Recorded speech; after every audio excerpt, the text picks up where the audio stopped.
Hello, everyone. Welcome back to the Teacher Joy series.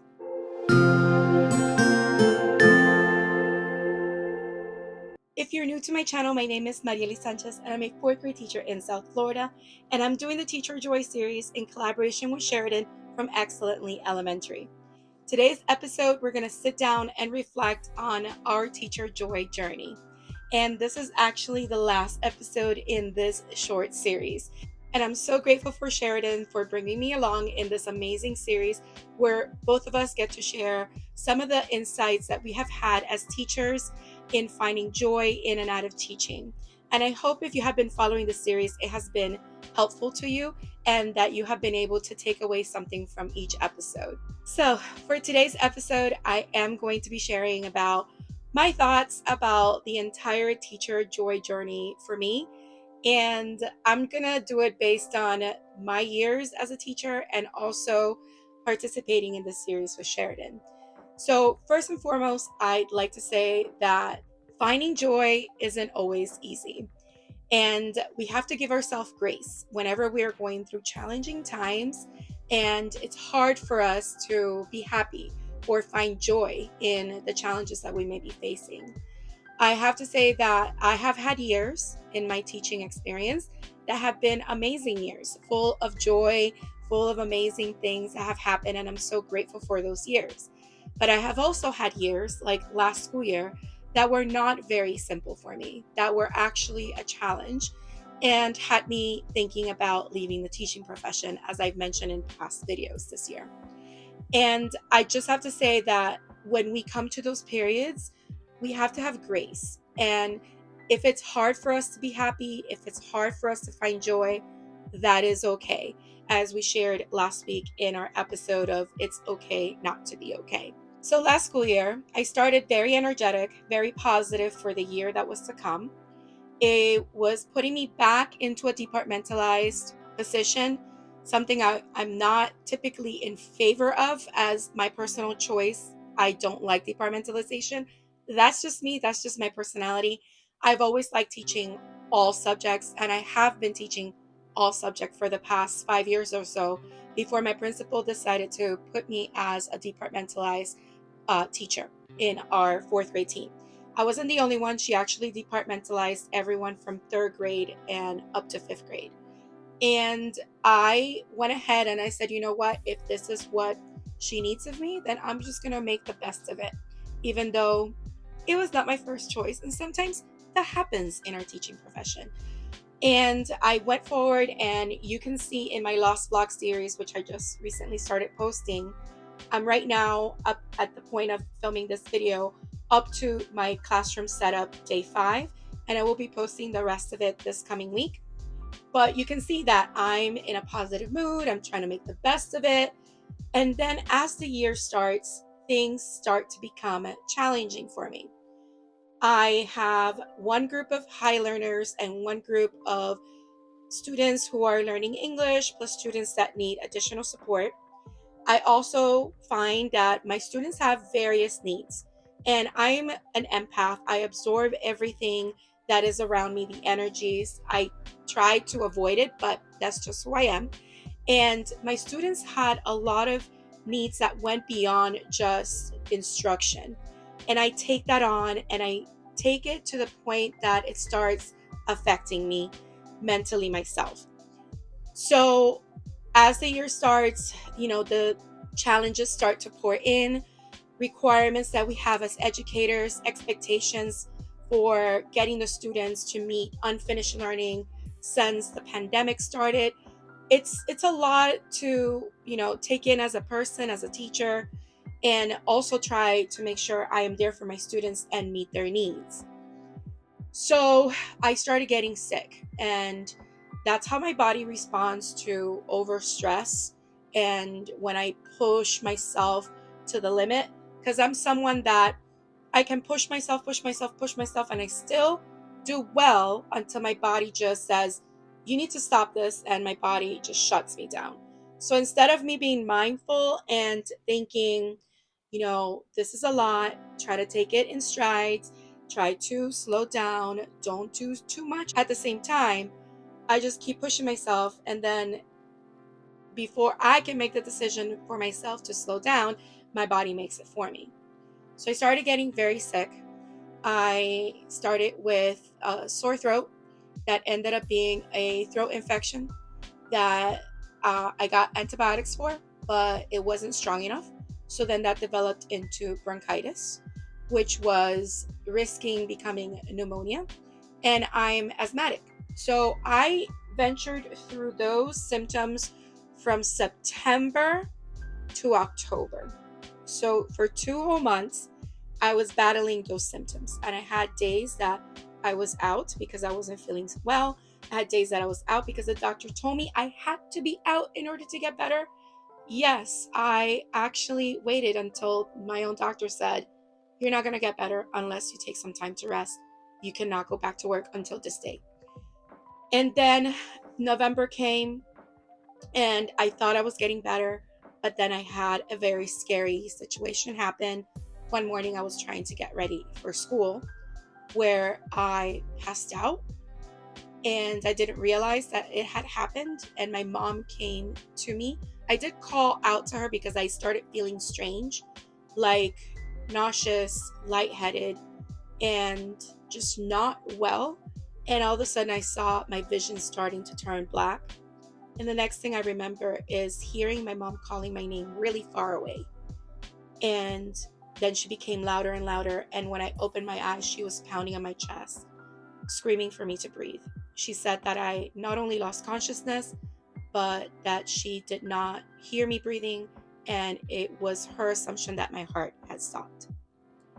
That scary situation, I had my mom call 911, and I went to the hospital, and they kept me there for 2 days doing a whole bunch of different tests.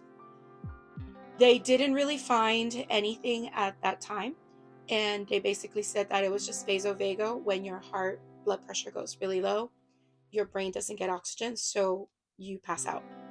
And that I have to be careful, and that is brought on by anxiety and by stress. So then the next day I went to my doctor, and my doctor noticed that possibly a medication I was taking was also probably giving me those side effects. So he removed that medication, and then I continued. But the trauma of that event on my mom and myself caused my anxiety to spike up. So a week after, I got nauseous again in the morning getting ready for school, and I thought it was going to happen again. And it didn't, but I had to call in sick. So as you can see, my days of being sick started to pile up. I was told that I had taken a lot of days out, and it was already November. And I knew that it was all sick days. I had doctor's notes and everything to back it up.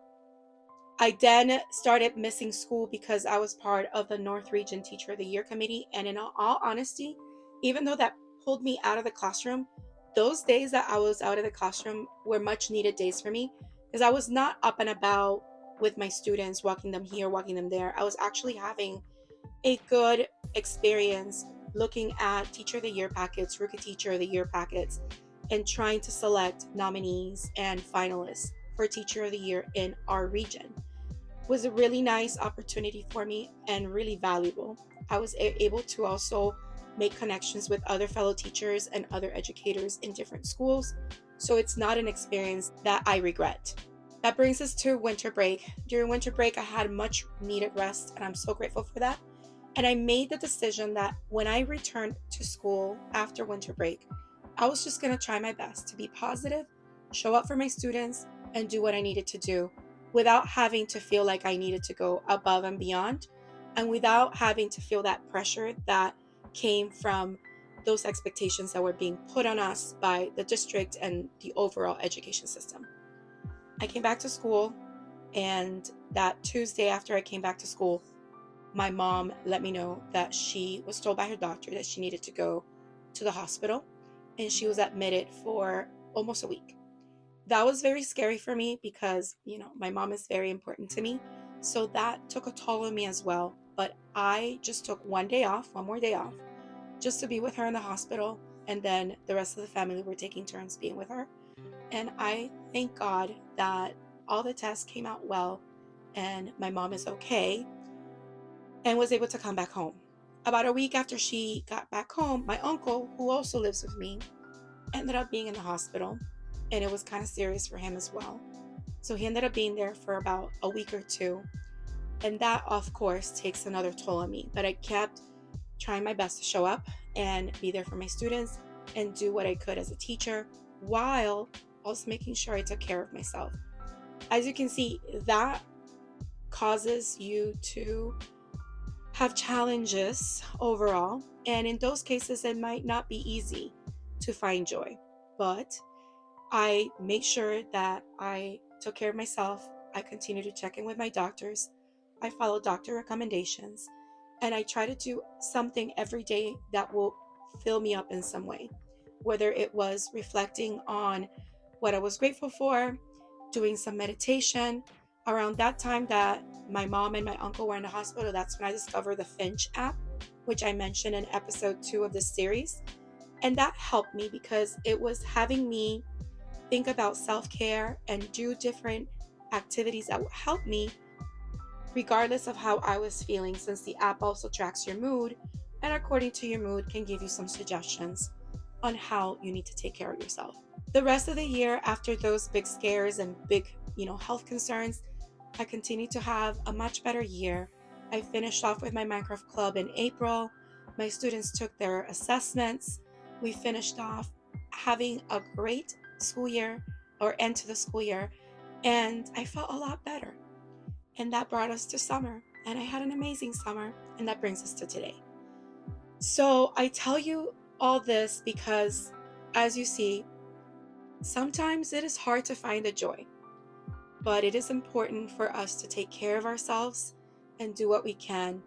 And again, not make it so that we dismiss how we're feeling, but we validate how we're feeling and make sure that we do what we need to do to be there for ourselves as well. I like to say that all those challenges and difficult times led me to where I am today. Now, obviously, in my 23 years of teaching, I'm in my 23rd year. I have had other years that were equally as challenging or less challenging, but were a challenge at the time. And another thing that helps me through all this is reminding myself that I've made it through difficult days in the past. I know I can make it through difficult days again. And that's something to be grateful for. And above all, in all this journey, I've learned that I just need to make time for me and prioritize myself. I know this is cliche by now, but we have to fill ourselves to be able to give to others because we cannot pour out of an empty cup. And I'm so glad that Sharidan invited me to do this series, the Teacher Joy series, because it helped me reflect on where I have been in my teacher journey, how joy has been a factor in my teacher journey and in and out of teaching, how I find joy in different ways, and how I need to validate those feelings and not push them to the side in order to make sure that I am there for me and I take care of myself. So I hope that throughout the series, you have been able to find value in our words, in our experiences, and also in this reflection that I am sharing here with you today. And I hope that this series has been as valuable for you as it has been for me. And I know it has also been valuable for my friend Sharidan. And I hope that you'll also be able to check out her video and listen to her reflection and her insights in the Teacher Joy journey. It is not a journey that has an end or a finish goal. It is an ongoing journey. And I hope that each of us will be there for each other, continuing to support each other and share words of inspiration in any way possible. Whether it is you making a video yourself, sharing how you find joy in and out of teaching, or sharing your wisdom, advice, encouragement, inspiration in the comments down below. Thank you so much for coming along with me and Sheridan on this amazing teacher joy journey. I am so grateful. I have no words to describe. If you made it this far into this video and into this journey, please go ahead and leave a heart emoji to share all the love that we have for you and that you possibly share for us as well. We are all in this together. We are not alone. Find joy in the smallest places of each and every day. And remember, You are important. You are valued. You are enough. And we're so grateful that you're here. If you've enjoyed this video and this series, please hit the like button, leave a comment down below, let me know what you thought, or any questions you may have. Also, if you haven't subscribed, please consider subscribing and hitting the bell for notifications so you don't miss any future videos. I hope you have a beautiful, magical day, and don't forget to smile. Hello dreamers, wishers, and magical thinkers. Thank you so much for making it to the very end of this video and for showing your support. If you'd like to subscribe, you can do so by clicking on my picture down here. You can also check out my latest videos here and here. Don't forget to believe in the magic that's inside you because you are capable of great things. See you next time.